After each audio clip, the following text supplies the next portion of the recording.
नमस्कार दोस्तों, स्वागत है आपका हमारे चैनल बिहारी नॉनस्टॉप न्यूज में। तो चलिए बिहार की 10 प्रमुख बड़ी खबरों को जानते हैं। तो खबरों की ओर आगे बढ़ने से पहले एक नजर सुर्खियों पर। बिहार में 4000 डाककर्मी बिना ड्यूटी उठा रहे हैं वेतन, जांच के बाद अब होगी कार्रवाई।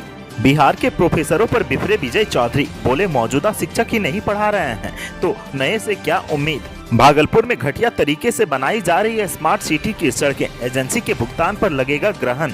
लालू यादव की सेहत बेहतर, एम्स से मिली छुट्टी, जल्द आएंगे पटना। बिहार में भी जल्द होगा महिला गश्ती का गठन, महिला हिंसा के मामलों में आएगी कमी।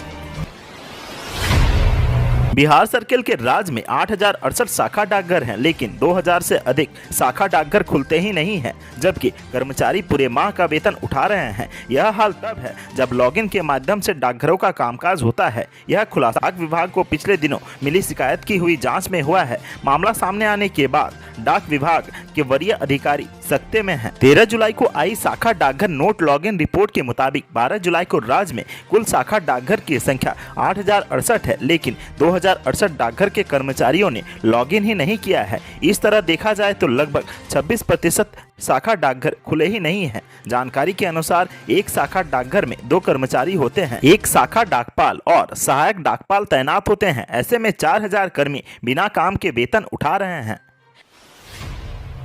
शिक्षा विभाग राज्य के विश्वविद्यालयों और कॉलेजों में पढ़ाई की रोज मॉनिटरिंग करेगा। शिक्षा मंत्री विजय कुमार चौधरी ने गुरुवार को कहा कि विश्वविद्यालयों का यह बहाना नहीं चलेगा कि शिक्षकों की कमी है। विश्वविद्यालयों के मौजूदा शिक्षक जब पूरी क्षमता से कक्षाओं में पढ़ा ही नहीं रहे हैं तो नई नियुक्तियां हो भी जाएंगी तो उसका क्या लाभ होगा। मौजूदा शिक्षकों के अध्यापन कार्य का मूल्यांकन होना चाहिए। शिक्षा मंत्री विजय चौधरी ने यह बात शिक्षा विभाग के निर्देशन में प्रत्येक विश्वविद्यालय में शुरू होने वाली कार्यशालाओं की कड़ी में पाटलिपुत्र विश्वविद्यालय से संबंधित पहली कार्यशाला में गुरुवार को कही। उन्होंने साफ किया है कि शिक्षा विभाग शिक्षकों की स्थायी तौर पर कमी को पूरा करने के लिए प्रयास कर रहा है। उन्होंने कुलपतियों से आग्रह किया है कि विश्वविद्यालयों और सरकारी कॉलेजों के लिए एक ऐसा ऑनलाइन पोर्टल बने जहां रोजाना किसने कितनी कक्षाएं ली है, क्या पढ़ाया गया, कितने बच्चे आए, इसकी जानकारी शिक्षा विभाग को रोजाना साझा की जाए। शिक्षा मंत्री ने कहा कि हाल में विश्वविद्यालयों में अतिथि शिक्षकों की नियुक्ति के अधिकार विश्वविद्यालयों को दिए हैं। जिस विषय के शिक्षक कम हैं उनकी नियुक्तियां करे, इसमें दिक्कत क्या है। शिक्षकों की कमी की बात बेमानी है। भागलपुर के जिलाधिकारी सुब्रत कुमार ने बताया कि बुडको का जो रोड रिस्टोरेशन का काम है उसमें अनियमितता मिली है। सैंपल की जांच लैब में हो रही है। एमडी ने कार्यपालक अभियंता को स्पष्टीकरण किया है। लैब की जांच में अगर पाया गया कि खराब गुणवत्ता है तो राशि का भुगतान एजेंसी को नहीं होगा। एमडी ने कहा कि यह हमने कार्यपालक अभियंता को बता दिया है। डीएम गुरुवार को ऑनगोइंग प्रोजेक्ट का निरीक्षण करने शहर में निकले थे। उन्होंने कहा कि अगर गुणवत्ता के अनुरूप कार्य नहीं पाया तो एक भी पैसे का भुगतान रोड रेस्टोरेशन को लेकर बुडको नहीं करेगा। राजद सुप्रीमो लालू प्रसाद यादव की सेहत में सुधार आया है। लालू यादव को आज दोपहर बाद दिल्ली एम्स से छुट्टी मिल गई है। लालू प्रसाद की सेहत को लेकर चिंतित उनके समर्थकों और शुभचिंतकों के लिए यह एक सुकून देने वाली खबर है। एम्स से छुट्टी मिलने के बाद लालू प्रसाद दिल्ली स्थित अपनी बेटी निशा भारती के घर पहुंच गए हैं। बताया जा रहा है कि अभी कुछ दिन लालू प्रसाद यहीं रहेंगे। अगले माह तक लालू प्रसाद के पटना लौटने की बात कही जा रही है। हालांकि इसको लेकर पार्टी या परिवार की ओर से अब तक कोई बयान नहीं आया है। उम्मीद की जा रही है कि लालू के अस्पताल से बाहर आने के बाद परिवार की ओर से जानकारी दी जाएगी। लालू प्रसाद यादव पिछले दिनों पटना के आवास में सीढ़ियों से गिर गए थे। इस दौरान उनके कमर और कंधे में चोट आई थी, जिसके बाद उन्हें पारस अस्पताल में भर्ती कराया गया था। इसके बावजूद उनकी तबीयत में उतार चढ़ाव जारी थी, जिसके बाद लालू को दिल्ली ले जाया गया। लेकिन अब उनकी तबीयत में काफी सुधार है, जिसके बाद उन्हें आज एम्स से छुट्टी मिल गई है।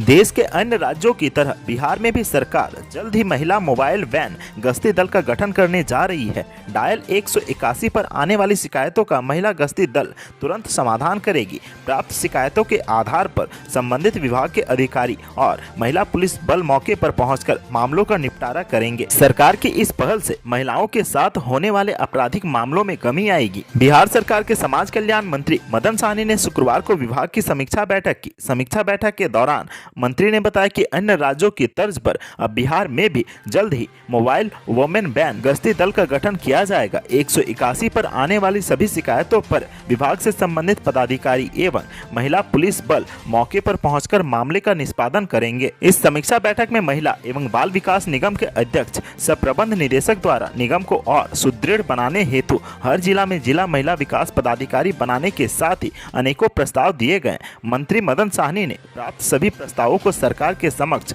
रखने का आश्वासन दिया है। बैठक में यह भी सुनिश्चित किया गया है कि अब प्रत्येक महीने निगम एवं विभाग द्वारा संयुक्त रूप से योजनाओं की समीक्षा की जाए।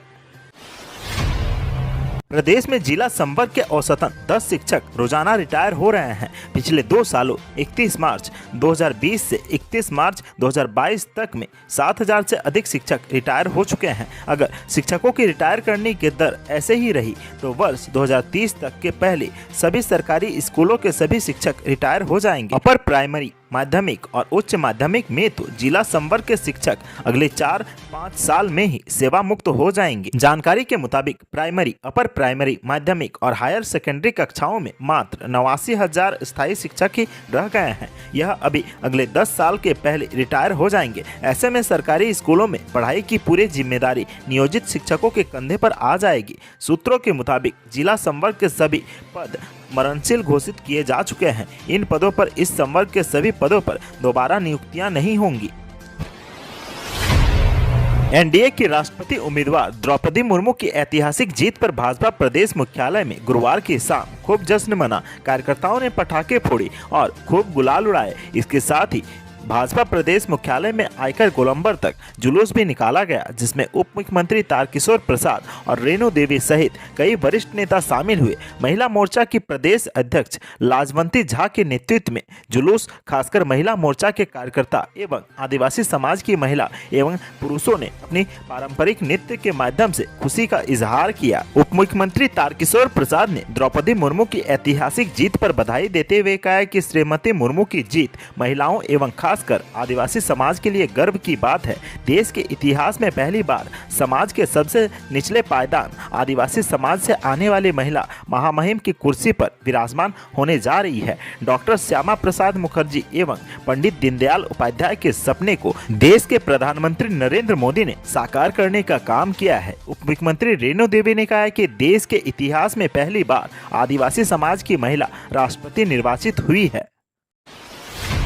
बिहार में डीएलएड के लिए संयुक्त प्रवेश परीक्षा के ऑनलाइन आवेदन करने की अंतिम तिथि को बढ़ा दी गई है। बिहार विद्यालय परीक्षा समिति पटना के द्वारा कराई जाने वाली इस परीक्षा के लिए इच्छुक अभ्यर्थी अब 22 जुलाई 2022 तक secondary.biharboardonline.com पर आवेदन कर सकते हैं। वहीं शुल्क जमा करने की आखिरी तिथि 24 जुलाई होगी। बिहार डीएलएड में नामांकन के लिए 27 जून को फॉर्म आया था, जिसे भरने की आखिरी तारीख 17 जुलाई थी, जिसे अब बढ़ाकर 22 जुलाई कर दिया गया है। वहीं इस परीक्षा के लिए डमी एडमिट कार्ड 25 जुलाई को जारी किया जाएगा और एडमिट कार्ड में संशोधन के लिए 28 जुलाई तक का वक्त होगा। वहीं इसकी परीक्षा अगस्त महीने में प्रस्तावित है, परंतु अभी तक परीक्षा तिथि का ऐलान नहीं किया गया है।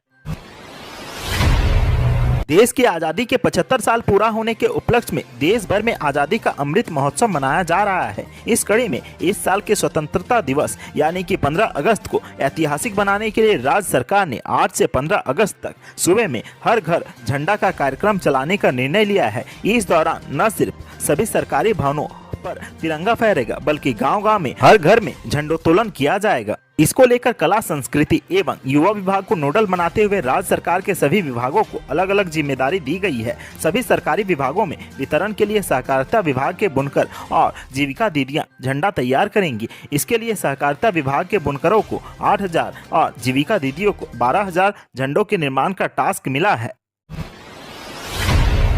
अक्टूबर से पटना के गंगा नदी में क्रूज और फ्लोटिंग रेस्तरां का फिर से लोग आनंद उठा सकेंगे। इस क्रूज की मरम्मत का काम दोबारा शुरू किया गया है। Bihar state tourism development corporation limited द्वारा गांधी घाट पटना में जल पर्यटन को बढ़ावा देने के उद्देश्य से 2009 में एमवी गंगा विहार फ्लोटिंग रेस्तरां शुरू किया गया था, लेकिन इसमें तकनीकी खराबी आने से सुरक्षा दृष्टिकोण से 2017 से यह बंद है। बिहार स्टेट टूरिज्म डेवलपमेंट के प्रबंध निदेशक कंवल तनुज ने कहा कि इसके मरम्मत का काम दोबारा से शुरू किया गया है और अक्टूबर से इसे दोबारा लोगों के लिए शुरू कर दिया जाएगा। उन्होंने कहा कि इस निविदा को सफल बनाने में देश के सभी तटीय शहरों और तटीय राज्यों के सभी प्रमुख शहरों में व्यापक प्रचार प्रसार कराया गया था, जिसमें संध्या सम्राट construction and service private limited Patna का चयन किया गया है। चयनित एजेंसी को पीपीपी मोड के तहत 15 वर्षों के लिए लीज पर संचालन के लिए दिया गया है। पटना जू में आने वाले विजिटर्स को यहाँ के वन्य प्राणियों और पेड़ों की जानकारी